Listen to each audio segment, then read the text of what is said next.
Hey, folks, welcome back to the Living in the Virtue of Your Strengths podcast. My name is Matt Ingold. I'm a certified Gallup CliftonStrengths Finder coach and also a certified Catholic coach with Metanoia Catholic. And we here, I say we because it's not just me, there's a number of people on this call, are members of the Metanoia Catholic Academy. Some people are in our coach training programs, our Catholic Coaching Foundations, or our certification program at Metanoia Catholic. And some of them are just participants in our Metanoia Catholic Academy, right? Where we are students of our interior life. Well, a lot of things that we're here talking also about CliftonStrengths. There's a lot of things that in our CliftonStrengths, our talents, they start at the interior. All right. On this particular podcast, we talk a little bit about what these strengths are, but also, more importantly, we're talking about how do we live them virtuously in kingdom building ways that give glory to God. These are gifts that he's given to us, they're talents, and he desires them to be returned to him with interest, as we know from the parable of the talents. And so how do we live these in ways that really bring glory to God? Today, we're looking specifically at the talent of, drum roll, please, sharing my screen, intellection. Intellection is the talent for today's strategic thinking theme. And we have some high intellects on everybody's got good intellect here, but we have some people that are high in the talent of intellection on the call today. We have a number one. There's a lot of thinking going on in Justin's household. Let's put it that way. He's got a wife and daughter at number 9. He's also got somebody else, I think, at 5 or something like that. So there's a lot of another one, number 1. Okay. There's a lot of thinking that's going on. I imagine it's a quiet household, though I could be wrong. All right. And we've got some number 1s. We have some people that I think I'm the highest on the call right now at 16. All right. So let's jump right into it. We're going to explore first our main focus here, intellect, but let's turn to our baseball card to just understand on a high level what Gallup says this talent of intellection is. Okay. So first off, I am. What is the person that's high in intellection? How do they show up? I am conceptual, deep, solitary. I will. What are the things that they're doing? I will see thinking as synonymous with doing. Very interesting, and also probably very triggering to all those executors out there. I bring, what's my contribution? Depth of understanding and wisdom. I need, what's that condition that helps them to show up most effortlessly in that area of contribution? I need time for reflection and meditation. I love, what's something that they value here? The theoretical, because it is the precursor to the practical.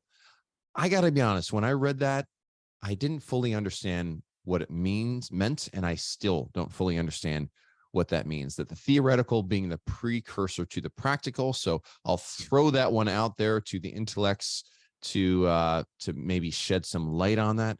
We'll continue on here. I hate, what's the thing also that they value? A thoughtless approach to anything. The metaphor image, drilling deep, plumbing the depths, and the barrier label, isolated and aloof. Okay. So jumping over to our word picture that we've got here. So if you're watching on YouTube, you can see this. I'll go through it. But if you're just listening in, I'll explain what I've got here. So try to create just a pictorial form of what these talents are, right, to kind of better understand them. And then I invite people on the call here to contribute and add to the picture. All right. So the first thing I've got is Winnie the Pooh. Why? And he's going, think, think, think. Just kind of drew me back to my childhood because intellection is all about thinking. And you read what Gallup says, it doesn't matter what they're thinking about. It doesn't necessarily mean that they're thinking about a certain thing, but just that they're enjoying the act of thinking, right? And they are happy with that. They find satisfaction in that, just the act of thinking. All right. I've got the iconic image of the thinker, right? That sculpture of the guy kind of just leaning over on his knee, head on his chin on his hand. He's just thinking. I have an image of a philosopher that is thinking about things. And I remember somebody telling me, I don't know how true this is, that, you know, if there's a philosopher that arrives at a conclusion, it means they're a bad philosopher. Or like it's this constantly asking questions. And that's what the person that's high intellection is often doing. They're just continually asking questions and then seeking out the answers.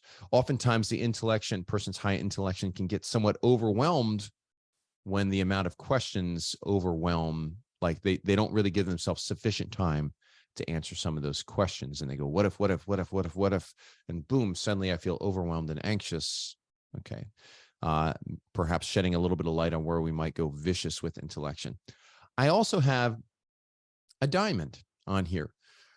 And why? Because a diamond, you can just rotate it, and from different angles, you can see a different diamond. It's the same diamond, but you're growing in knowledge of it. You're exploring the different facets, the way that light hits it.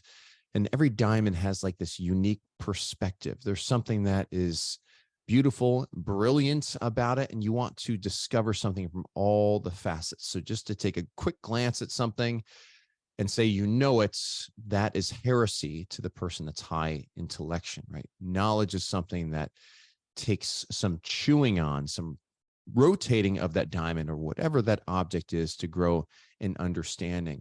And dare you say, I like to say that the person's high intellection has a deep appreciation often for mystery as well. And so we've got, even arriving at that conclusion is something that is like, well, then we're not questioning that. How can we as finite beings fathom something that is, can be looked at from so many different angles? Okay. I've got an image of Sherlock Holmes here inspecting, because again, this is what Sherlock Holmes did. He was a guy that engaged in mystery, right? And then finally, I have a spotlight, and that spotlight image just is a particular way that intellection can just shine a light on a particular thing, and that's the only thing that they're focusing on for that moment. Maybe they're high focus, they can kind of hold that spotlight on a particular object, but they really are shining the light so they can really understand what it is that they're looking at. Okay, at least that's how I understand it with my intellection at number 16. But we got some number ones, we got threes, we got nines on here, we got a 5. Folks, how is intellection showing up in your life? What might we add to this drawing here, right? To this word picture. Okay. So I ask, even how does this hit you? Is it like, okay, we're nailing it? Is there something that I said that resonates in a particular way with you? Love to invite you on to share that. But also, if there's something that this is very meta, how we're intellecting the talent of intellection, right? We're exploring it from different facets. Janae, you got it. Yeah, I was waiting for Justin to raise his hand, but I'll go ahead. The first image that I would add to this, to me, intellection is an adventure, and it's action. Like I saw somebody like on a trail, but not just one trail, like multiple trails, and like really just exploring this vast wilderness. And being able to just go down all these trails, and it's exciting, it's adventure. It's like what was in the needs card or whatever, I forget, the little snapshot card where it's thought is an action. Because man, I can just get lost all day long up in my intellection. Now, granted, I lead with learner input and then intellection is third. So there's like a very strong pull to strategic thinking.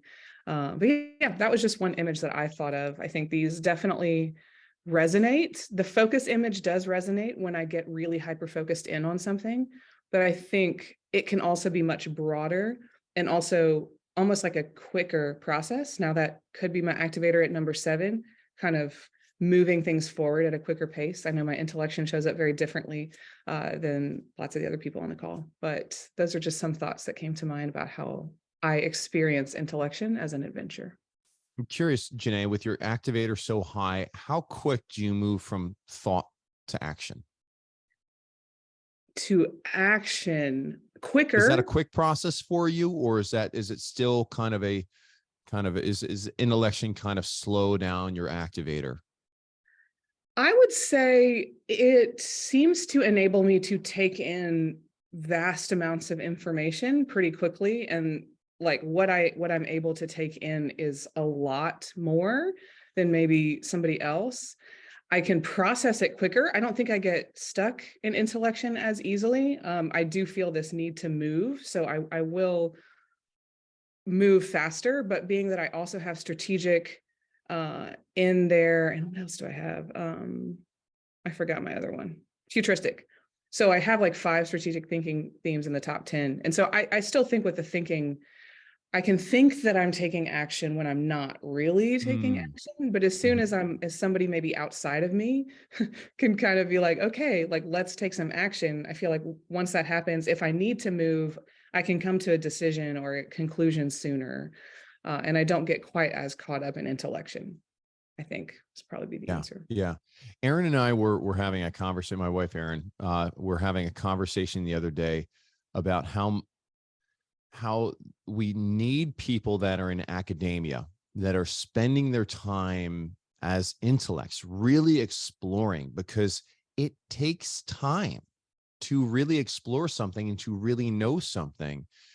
And a lot of the time for those people that have like academics are often criticized for thinking and not doing, right? But like the doing takes a lot of time, and the doing is really like it can inform, or the thinking can inform the doers, those people that are inclined to be maybe more of an executor type role or an influencer role, to really stand on the shoulders of the work that they've done and do it more accurately or more honestly or more truthfully or better in line with more, and be more informed with it.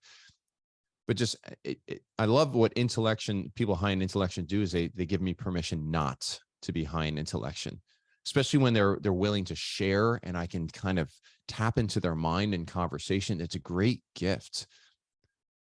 Jane, I see you here. Yeah, there's a couple of things. First of all, one of the things that I would add to this, and this is a really kind of a crazy one, but wine, bottles of wine, because yes, and let me tell you, because I read a book, I forgot I think it's Vost. It's How to Think Like Aquinas. And it was based on a letter that he wrote to a brother who wrote to him and said, how do I get to be thinking? And so he gave him these 10 points. And one of the points was, go down to the king's cellar to receive the wine. And that was so resonant to me, of like, I need to take that time to go down deep and get the wine. And what wine cellars do, they have the wine, I mean, good wine cellars, I've got this bottle from, 1850 or whatever, right? And it's really good. And that's the thing that I appreciate about an election, is that the time, like you said, the time. And the other thing about that, I didn't understand. Once I understood this as my strengths, I see like, oh, this made sense.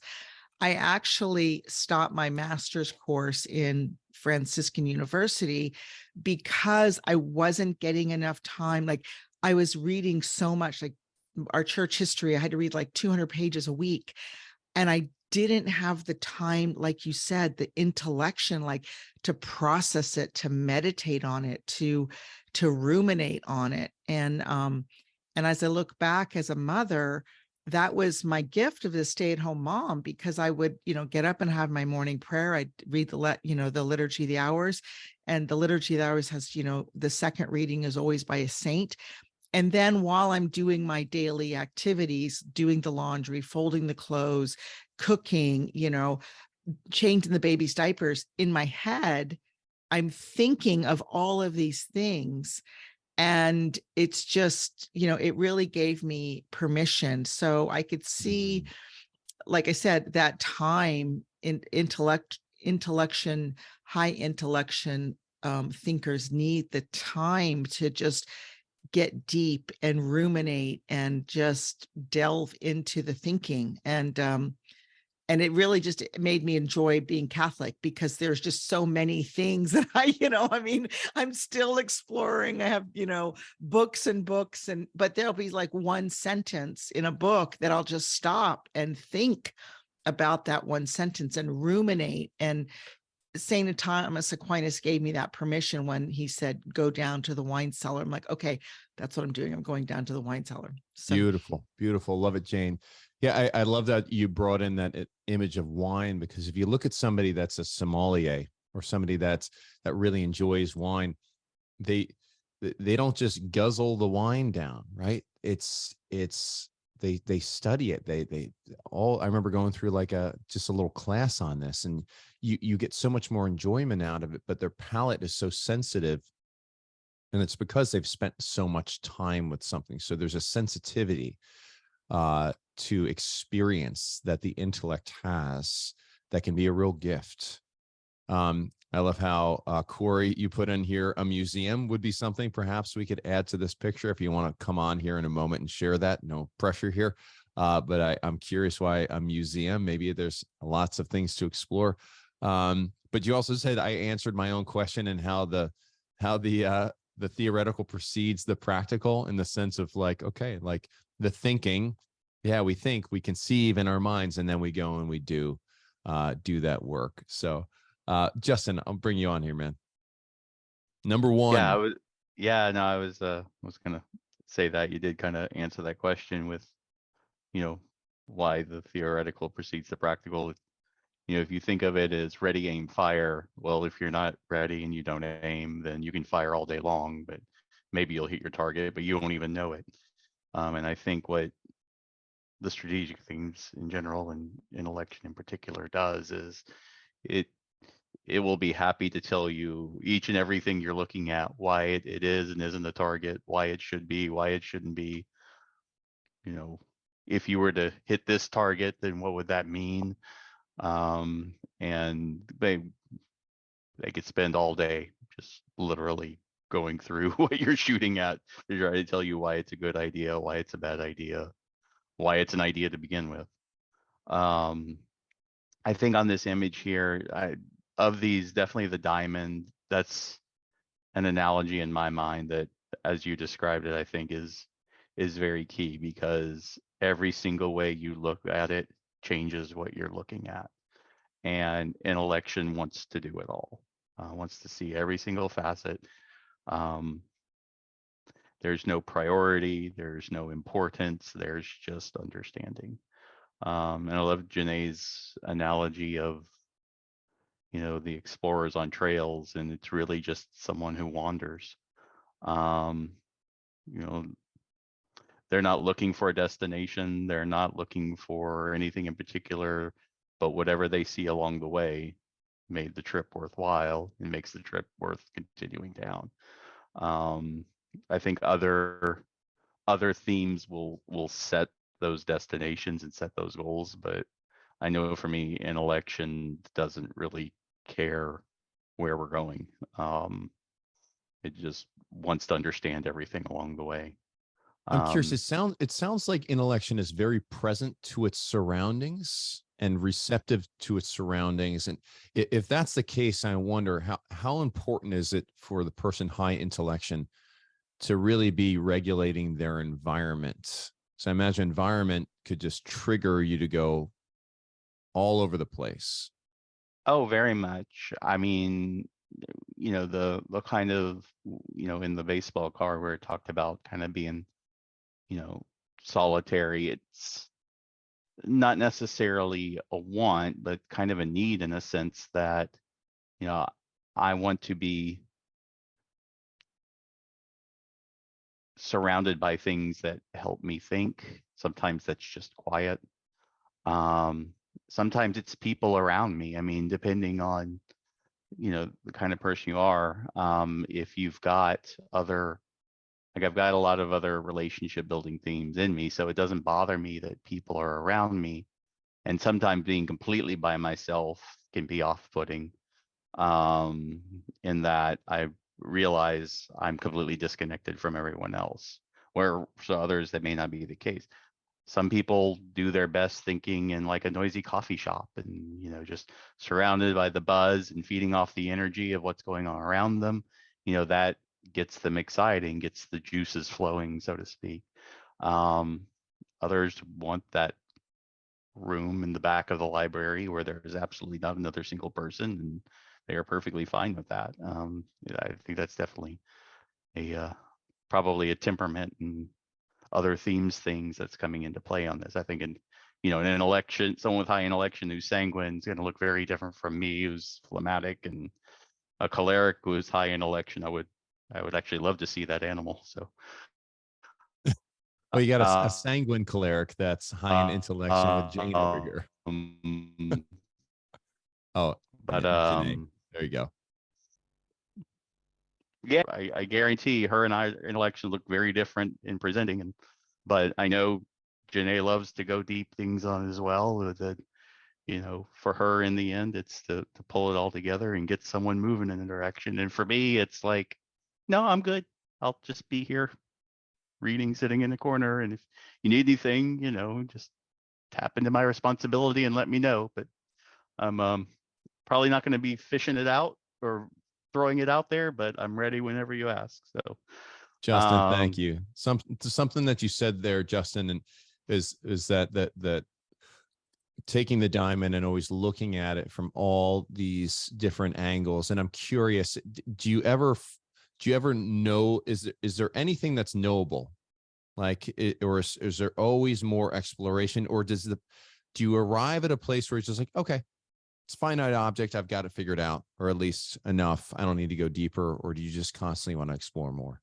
So yeah, I mean, I think things are knowable. I think when something is effectively knowable and known, I think for an election it stops being interesting.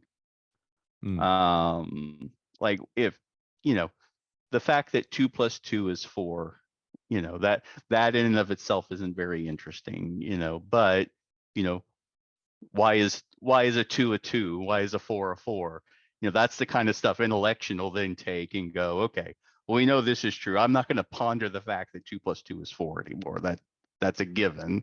That's a rule. It's an axiom. But I can take that from there, spin off on something else. So while there are things that are knowable, I think there's always another thing you can try to know about it or around it, if it interests you. But I think intellection deals in mystery, like you said. One of the aspects of the faith that I appreciate more than any other is the fact that mystery exists, that there are questions out there with our faith that knowing them is not possible, but inquiring into them makes you a better person. And to me, that's what, for me, intellection just sings, that I can savor these questions, continue to, knowing I'll never get to an end of them. I'm never going to understand what the Trinity is, no matter how hard I try, but it's fun trying. And in the process of trying, I don't get closer to the answer, but I become the kind of person who ponders what the Trinity is. And that makes all the difference in the world. That makes all the difference. Awesome. There's a comic strip, maybe you guys have seen it before, that comes to mind, and this kind of touches on the, things can be known, but things can also be explored, right? And that's kind of a very nice balanced approach to intellection, because intellection can go awry when nothing is knowable, right? Or everything, it's better to just kind of ponder than it is to actually experience, right? And but in this comic strip, it had 2 doors, and it said heaven and then a lecture on heaven, and all of the philosophers were going into the lecture on heaven, right? So we can experience it. It can feel like action, but it's not the same thing. Reading poetry, love poetry, is not the same thing as living love poetry in your marriage, right? Reading a book on combat or Sun Tzu is not the same as actually going to war and experiencing war itself, right? So there is an experience, and even I was listening to Dr. Andrew Huberman over at Stanford University, and he was sharing how, yes, there are things neurologically when we think about an experience and do the experience there on a neurological level, there are some similarities or even some exact similarities that we have.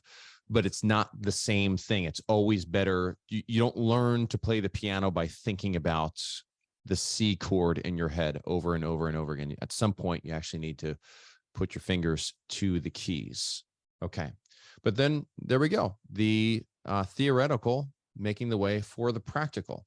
If we push forward here, this is my best stab here, folks, on what the end is that the person's high intellection is seeking. Now, I was trying real hard. I told the guys before we started, I was trying really hard to find something that was broad enough so that all the high intellections wouldn't just shoot it to pieces, right? For being too narrow, right? And so, but I have exploring concepts as the motivation, exploring a concept.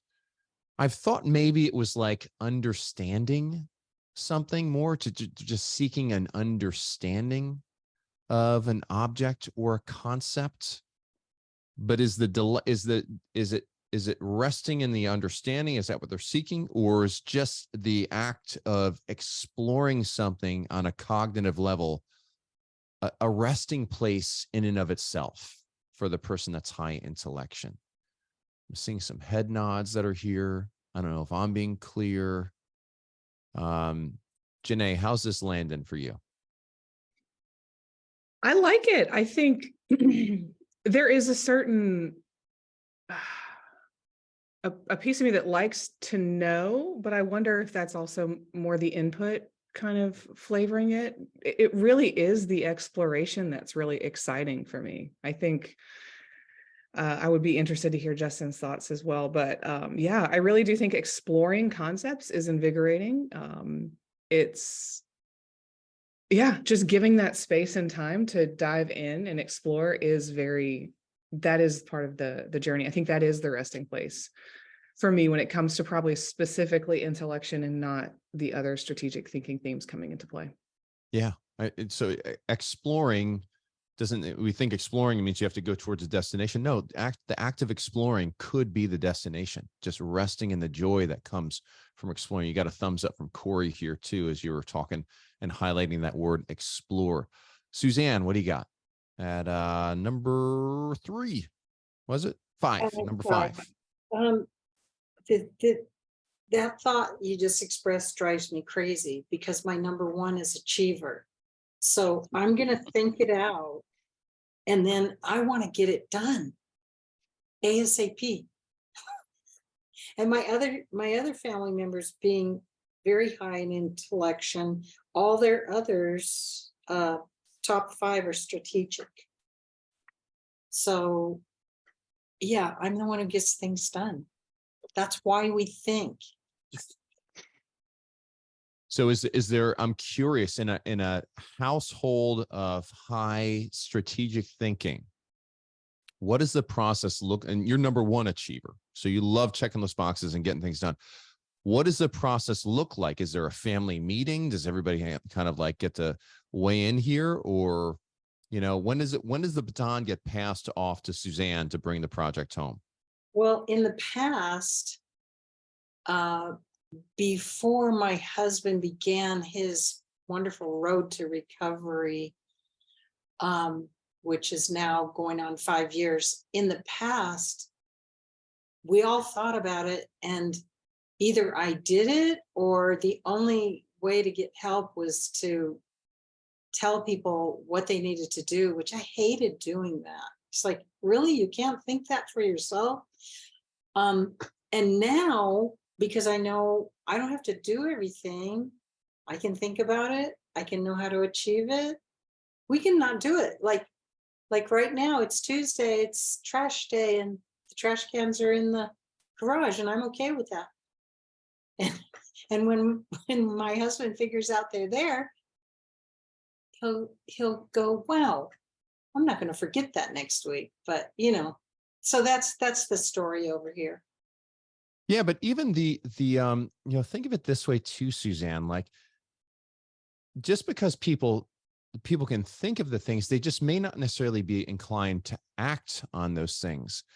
And so the person that's high in those executor themes, they may be a gift to the people that are low in those scenes, just by saying, no, this is what actually needs to be done here. So like actually painting that picture. And so, because remember, thinking is equivalent to acting for high intellection. And so it's like, I've thought about it. I'm satisfied with where I've landed right here, which is just thinking about it, but just helping somebody along and be like, no, I actually need you to get it done, or can you do this, or I'm going to do this, right? So you can actually, that's actually something where you can help. Now, the question there is, how do we land in the zone of influence, as we talk about in the academy, right? Versus the zone of manipulation. How do we act in that place where we're honoring their freedom and we're not nagging, we're not manipulating or doing ultimatums, but how do we actually invite the person to be part of the team, right? And even share that burden. I've been the sole person that's the executor on the team before, Suzanne, and my experience of it has been one of exhaustion too, and then resentment, right? But I know part of my own growth has been to see that, hold the space for it, but then also recognize that, you know, inviting other people to participate, and then they get to choose whether they do it or not. And you're right. Sometimes those things, sometimes the trash gets stinky for another 2 weeks, right? And that's just part of the boundaries that you set and that you agree to. Thanks so much, Suzanne. Jane, what you got? Yeah, I think Justin had a really good point in that, you know, with him being number one intellection, and he's kind of just happy just going, you know, just exploring, right? But as Michelle Dunn also talks about, is those strength babies. So like Suzanne was saying, but her number one is achiever. My number 5 is achiever, and it's right next to, it's not, intellection is right below it, but 3 is input. And so what I find for me is that the intellection aspect of it is, yes, I understand it. Like I will go deep. My husband teases and says, be careful asking Jane for what time it is, because not only will she tell you how to make a watch, but then she'll tell you how the history of the watch, because I want to know that theory part. But what I have discovered is, and I don't know whether this is just Mama Jane, I mean, that's why I call myself Mama Jane. It's like, no, let me show you how to do it. And it's been a great gift as a catechist, because I remember one time I had a gal, my confirmation kids, we made rosaries, and then we were going to actually pray the rosary. And I looked at this gal who was going to the Catholic girls' high school, and I was like, can you lead a decade? And she looked at me, she goes, Mrs. Snyder, I have never prayed the rosary. We've talked about the rosary, but I've never prayed it myself. And I'm like, okay, well, guess what? We're going to do it. And these kids had never done it. And that, for me, intellection is like, I tell you the reasoning why we're going to do it, but then my input, my learner, my achiever uses it. Now let's actually do the thing, and let me show you how to do the thing. And you may fall, but you're going to help. And that, to me, that is a huge missing piece in our catechetical world in the faith, because we talk about the faith, but it's like, you know, like, you're going to tell me about confession, but I've never been to confession. I don't know what to do in the confessional. So we take the kids to the confessional so they can, you know, and maybe that's my sanguine, like I need embodiment. I need to actually practice it. And that's what my gift. So my intellection and my achiever are right there. And that's kind of how I make that baby of doing it. But I know the intellection stuff. So people like they call me up all the time, like, hey, can you tell me blah, blah, blah. I'm like, yeah, blah, blah. And I just like, you know, I have and the you've got answer. that woo, you're high in that woo up there, Jane. So like, Yes. you're just very accommodating. I can see how this, like, what a great role to be with people who are infants, right? Or in some sort of infant stage, right? Where you can come and you can mother and just be so loving and accepting and warm to them and accommodating to them, hospitable to them where they're at. And then also kind of share that just the nurturing milk of the faith, right?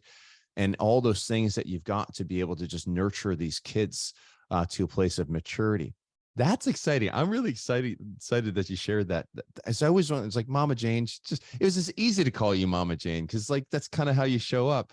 But that makes so much more sense. I love that. Okay, thank you.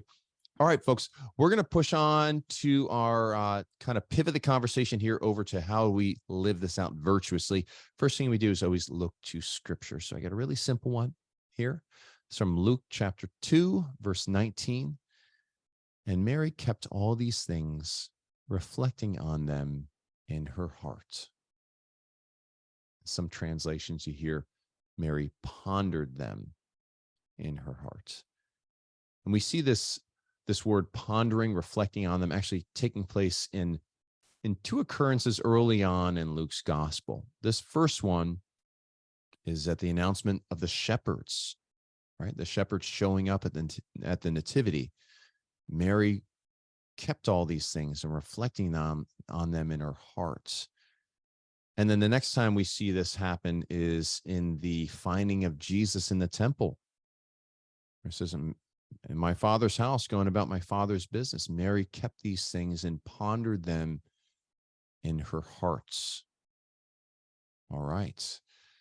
How's this landing? How's this landing? Corey says one of her favorite scriptures at Intellection number 9. I can totally get it. This is really a model for everybody, but also Intellection. Justin, what do you think? Yeah, I think this is a perfect little summation of it, especially with the word ponder. If there's any word you can tie to intellection, it's, yeah, reflecting gets at it, but the word ponder, where you're reveling in wonder for the sake of it, of nothing else. Just something that, going back to your last slide about, terms to describe it, exploring. I think your example of a sommelier, or, someone who really savors thoughts,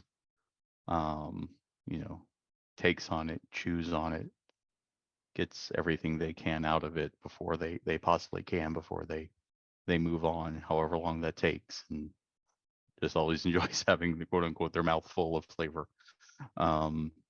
with these thoughts, these reflections. Beautiful. Corey, how about you? Thanks, Justin. I love this because it shows just that Mary's doing this and in the context of what she is, and that the pondering and reflecting that these things are valuable and sacred. And so it gives, so to me, it's like, it's okay to rest, and that this is important to have these reflections and to ponder them. And that experience of the pondering is, when you say, do we ever like get to the place of knowing, versus the just having the exploring. And I think that in a way that's what it is. And to me, in that place, we're connecting with the Lord and life. And so I just think it's really beautiful. Anyway, so love it. So like pondering what is sacred was something that I pulled from what you shared there, Corey. Pondering what is sacred. So it's not just sicking your intellection on anything, even though there might be some satisfaction there, but perhaps not leaving frivolous things to the side, right? And making sure that if we're going to be spending our intellection, it's pondering something that is noble, worthwhile, sacred, thinking on these things as we read in Philippians 4:8 as well. Jane, what do you have? Whenever I read this, I always give thanks for St. Luke, because it's only St. Luke's gospel that we even have the infancy narratives and things like that. And so in my imagination, I'm always thinking like St. Luke went to seek Mary out, maybe in Ephesus or wherever, and just sitting there at her feet and writing. And so when I hear this sentence, like Mary kept all these things and reflecting them on them in her heart, I see it from St. Luke's perspective of like watching her, listening to her, and knowing what is in our heart. And it's just a beautiful affirmation that we can, like you said, philosophers, thinkers, academia, they can be in their head, but if no one sits and pulls it out of them, we don't even know where the diamond is. Like the diamond is so deep in someone, and that has given me a beauty, because it's like shifted it for me, in that when I know someone's high intellection, or just if you're a high thinker, I think of St. Luke, and I want to sit at their feet and just listen and ask the questions. And maybe that's just because of coach training, we create that space, but I'm much more aware of that, of like, who is a Mary in my life that is reflecting on these things, and how can I draw them out? So it's kind of a different perspective of an intellection. Like, this is who an intellection is, but then how do we draw the intellection out? Like, I mean, Justin can sit here, like he said, I'm just fine with just sitting, and you have a great ability. It's one of the reasons why I love these calls, is that you pull so much out of Justin, and we all are like, Justin, we want to hear it. So it's like, Mary, we want to hear it, and she kept all these things in her heart. So anyway, I don't know if that makes sense, but it does. Yeah. So I hear just the exploring it, like not just have it so that it's something that is, that you know it, but you're not able to share it. And in the way that perhaps Mary's knowledge wasn't one where she wrote a thesis on everything afterwards, right? But you said St. Luke could show up and just kind of see it in her, right? And Justin said something earlier where you ponder these things and it changes you, right? It actually has this transformative effect. And the way, Corey, that you brought up, pondering things that are sacred. Why do we ponder those things that are sacred? Because like where the mind goes, the body follows. We think of St. Mark the ascetic, when you sin, blame your thoughts, not your actions, because had your thoughts not outrun your body would not have followed, right? Where the thoughts go, the body has a way of following here. But even the knowledge that we see here, this isn't some head knowledge that Mary is acquiring. It's heart knowledge. You think of the heart, the training of the heart. There's a training of the will, right? There's a will that's being wooed by God to come into a deeper relationship with it. And even for somebody like the Blessed Mother, right? Still being drawn, courted here into a deeper relationship, a deeper understanding, and growing even in charity here through this process, perhaps. I don't know. Some people say that Mary had a perfection of charity. There's some schools of thought say that she did have a perfection of charity. Some people say that she didn't. And there was that's where her growth was taking place. I can't really weigh in on that argument. But without a doubt, we can see that there's a reflecting on them in her heart, right?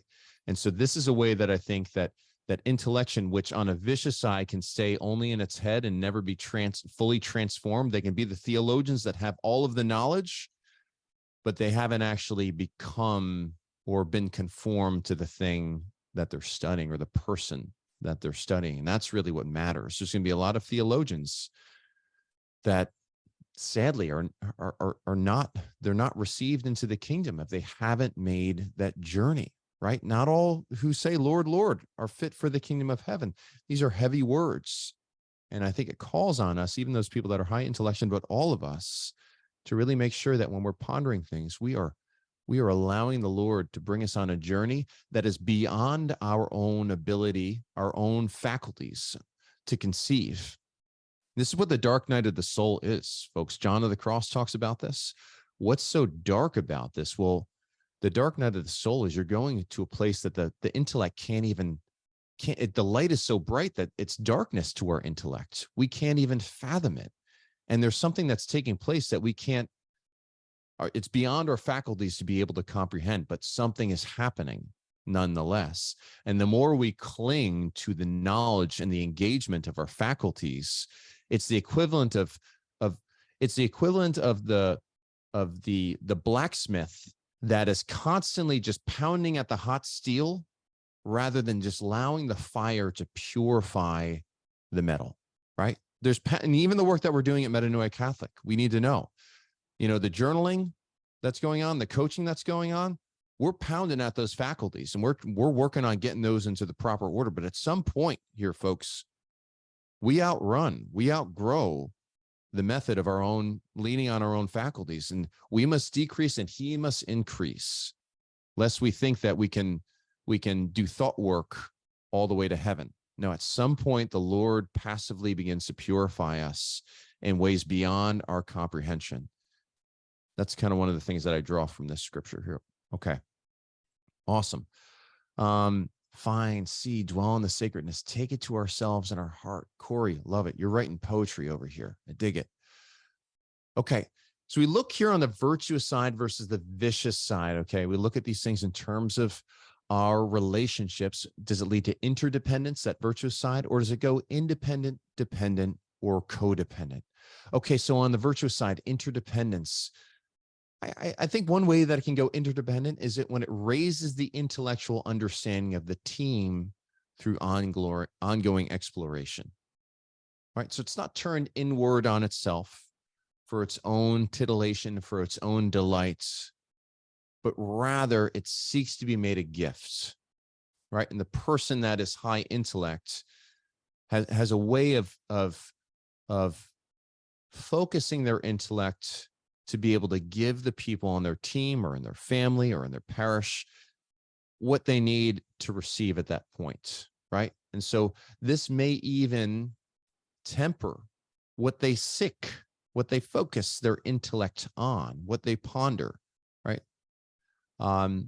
Because you can very easily become jack of all trades, master of none, and be somewhat, it's just not really showing up as gift there.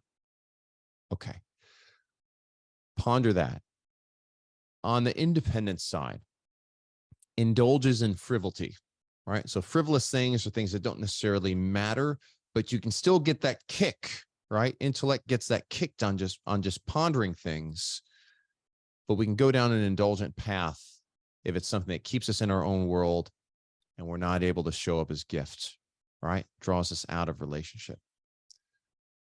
Leads to dependence. That's where we need others to recognize their intellectual prowess, right? All right. I need to be seen in my thinking to the point where it's just like, okay, all right, enough. We've got enough. We've got enough. All right. I got it. You like this stuff? I got it. Right. So it's like a dependence on being affirmed by others, and leads to codependence, could be engaging in frivolous debate while avoiding the real questions. Okay. The real questions are the ones that perhaps challenge the hearts, start moving it from the head to the heart. That's a vulnerable place. Remember that codependent relationship is when it's very shallow. It's a very shallow relationship and nobody is really like challenged to grow from where they're at. Just kind of stay stagnant. Right. And so we can dance around the issues. You see this in politics a lot of the time. Goodness gracious, watch the news. There's just a lot of pontificating, but no real substance that's there, and a lot of no real questions that are being explored, right? Not really getting down to the heart of the matter of things. It's kind of boring. It's gotten boring to watch. How is this all landing for everybody on the call? Where do you see yourself perhaps going on the vicious side or going on the virtuous side? I think that certainly, I don't necessarily go independent, but I'll go dependent on people where I need to be affirmed, right? In the thoughts that I'm thinking, or I need to kind of put this out. And I was even on a prayer team recently where a lot of insights were coming to me, and I just felt the need to share them with somebody that I esteemed on that team to feel affirmed. And now I don't know if it was all vain in that. Perhaps there was some vanity that was involved with that, but that was just kind of how I was experiencing. Justin, how about you? Yeah, I think a related concept within independence and indulging in frivolity, I think, is also cynicism. So thinking things in order to shoot them down, in order to find out why they're wrong, to not, you explore concepts so that you can figure out how to cut them out. I think that's a tendency that folks with intellection, when it's going sideways, can happen, is this when I don't get it right, what's the point of thinking? And for someone with intellection to get to that point, then they kind of give up. Because if I'm not thinking, then I'm not doing. And so, kind of that indulging frivolity, I think can be a sign that, they are withdrawing, because they've given up on thinking of the things that are important. So they're thinking on the things that are unimportant. And eventually they're going to question the point of thinking about any of this to begin with. So is there prone to despair or just a lack of hope that you're saying from that cynical perspective? So I think if you think of an oyster, when an oyster has pure water and a pure grain of sand, it produces a really beautiful pearl. When it doesn't have those things, it produces something very gross and disgusting. And I think that's a metaphor for intellection, in that is that, they're going to ponder whatever comes across their mind. So it's very much a garbage in, garbage out situation that,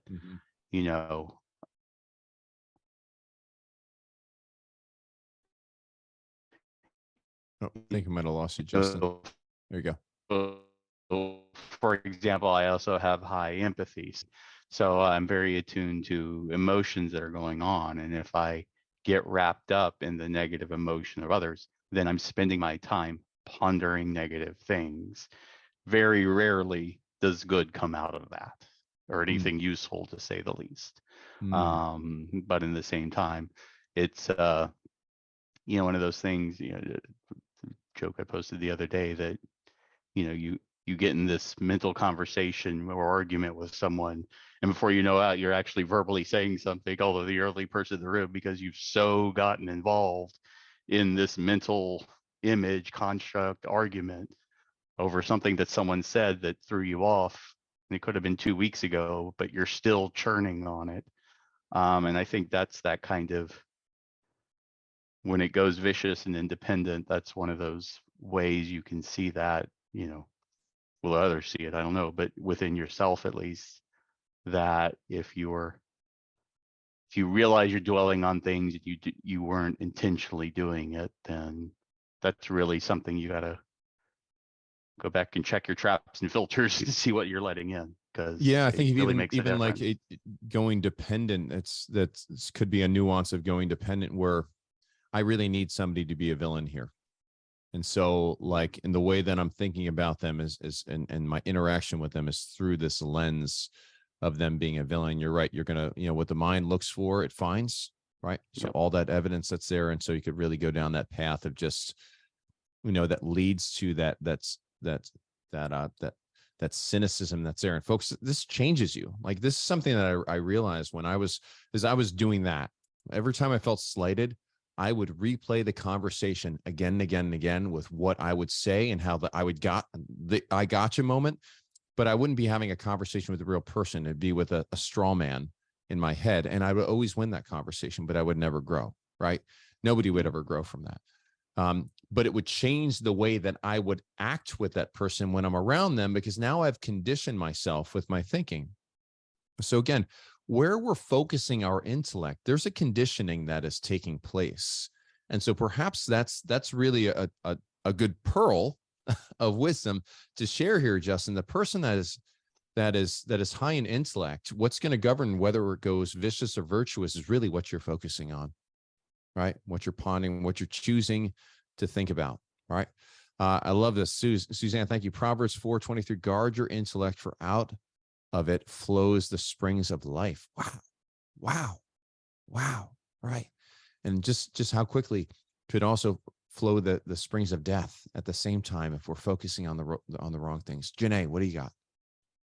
Yeah, I think just this conversation, I remember contemplating just the strategic thinking themes and especially intellection, and how, like you're talking about, I think it's been often to blame for my own propensity for worry, anxiety, ruminations, even indecision. I find that there's so many options. Like there's so many great options, and I could see how it's like my husband kind of teases. He's like, man, you can talk yourself into anything. And it's like, or even out of anything. It's like there's just so many ways of looking at things. And I think that's where I've noticed it taking more of a vicious turn. But I think that's what's been so powerful about the Metanoia Catholic, like the tools that we have here, is being able to say, like, I have a choice in what I'm thinking.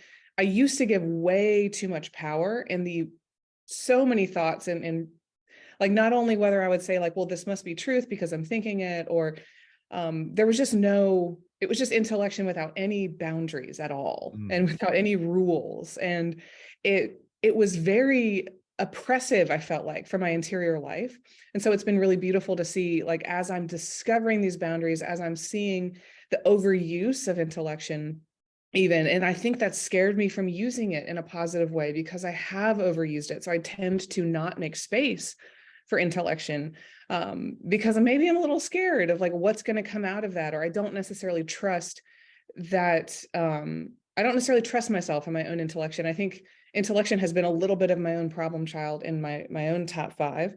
It's a little scary. It's a little tough to make time for, because of my desire to, having activator at 7, and then communication and woo are right there at 4 and 5. So I'm like wanting to get moving. Then I have that strategic pull, and then I know having futuristic at 8, and even strategic, it's just like the more strategic thinking themes, it's like it can be used for good, but it can also be used for evil. And that's where the worry and the rumination and other things come in to play.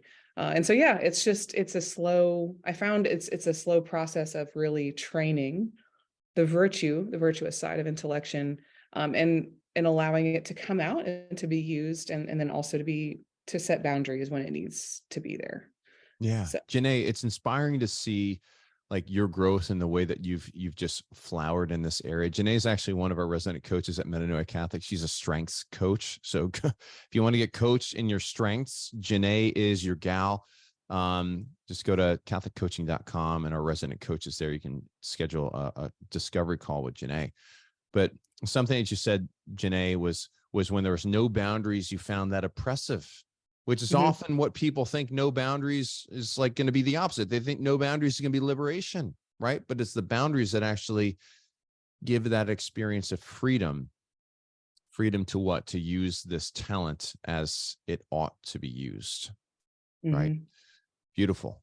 Team, thanks so much for this. Let's wrap up here, just taking a look at some of the mindsets. So we believe at Metanoia Catholic, we know at Metanoia Catholic, we believe that the way that we show up is really starts with what we think.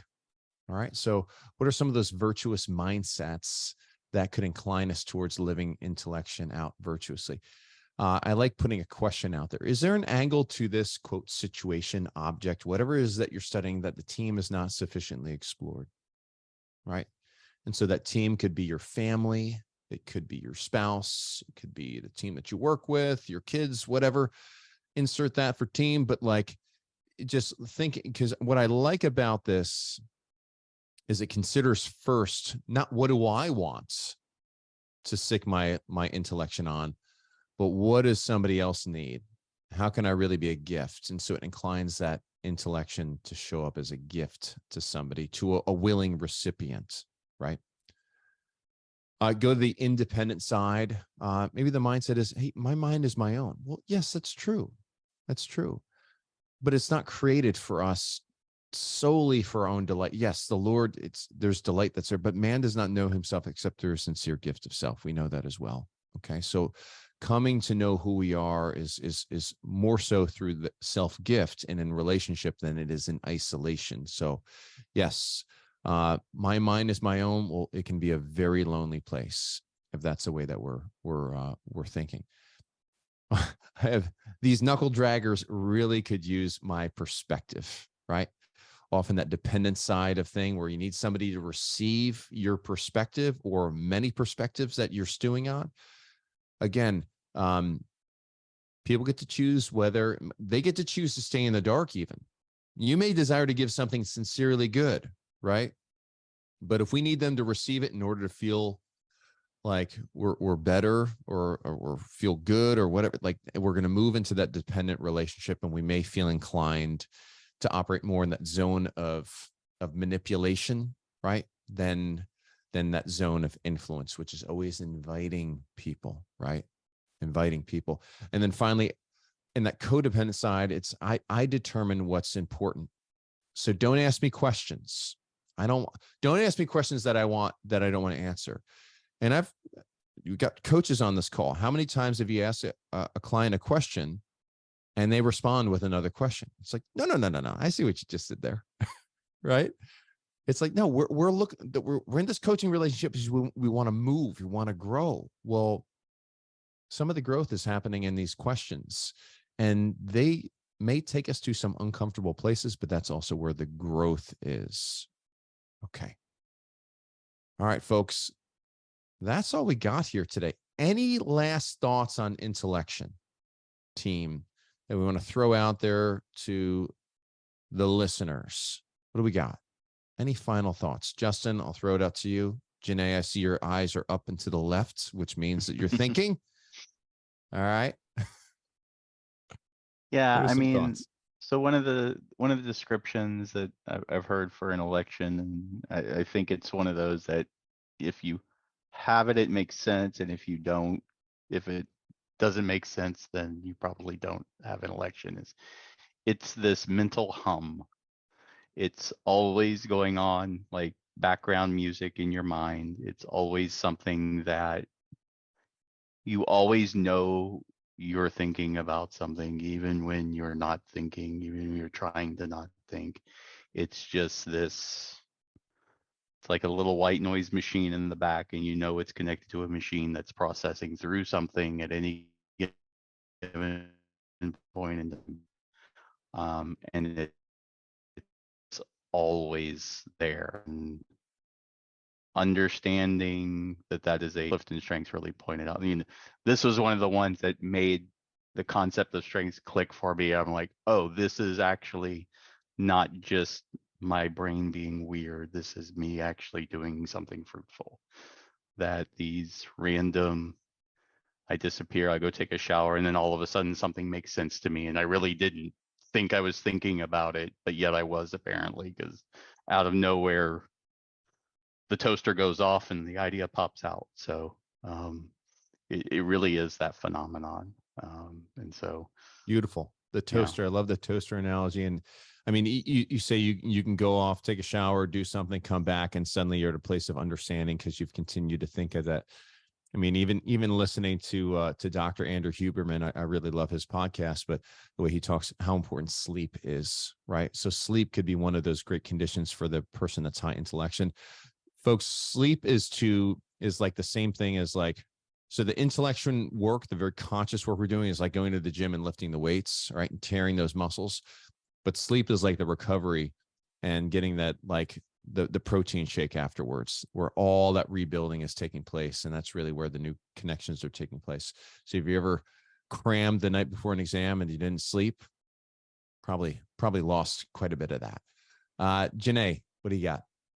Yeah, I just have to throw out there, Jane talked about it a little bit earlier as a fellow sanguine choleric who also has intellection high. I think it's, even if you're not the phlegmatic, the person who just quickly and easily just goes and sits by themselves in a room for hours on end, like, I love how strengths gives us this language and this intricacy of saying, like, all of our surrounding themes are going to influence that theme. And so it's important to make space for all of them because they're all going to cry for our attention when we need to have it. And so I think with intellection, there are lots of strategies and skills that we can use to capture it. Like, I love how Justin was saying, like, he's still thinking about it in the shower. It's like, I'm always thinking, I'm always, especially the things that I might be studying or learning about or whatever. And it's learning those skills to be able to capture those thoughts even for a later time. Because sometimes, especially as a busy mom of 4 little ones, I don't always get that focused, concentrated thinking time that I do really need. And I need to carve that time out. Yes,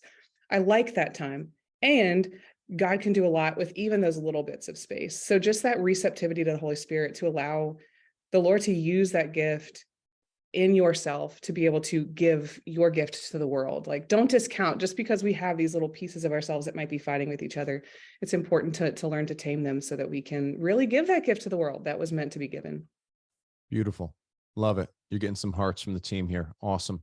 Janae, thanks so much. Folks, thank you so much. And again, Living the Virtue the Strengths podcast, please like and subscribe to this so you can get all the episodes when they knock out. We've got a couple more left before we have to figure out what else we're going to be talking about on this podcast, but we're almost through all 34 of these strengths. So exciting stuff. We want this to be a resource for Catholics and Christians out there that are starting to employ strengths, deploy strengths in their organizations, because guys, this is like, we are fearfully, wonderfully made.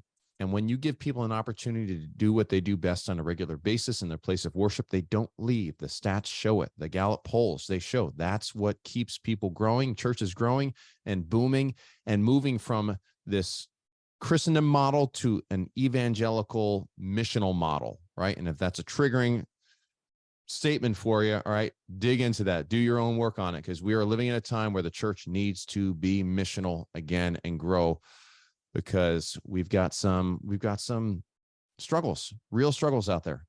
And it's not just going to happen by itself. So awesome.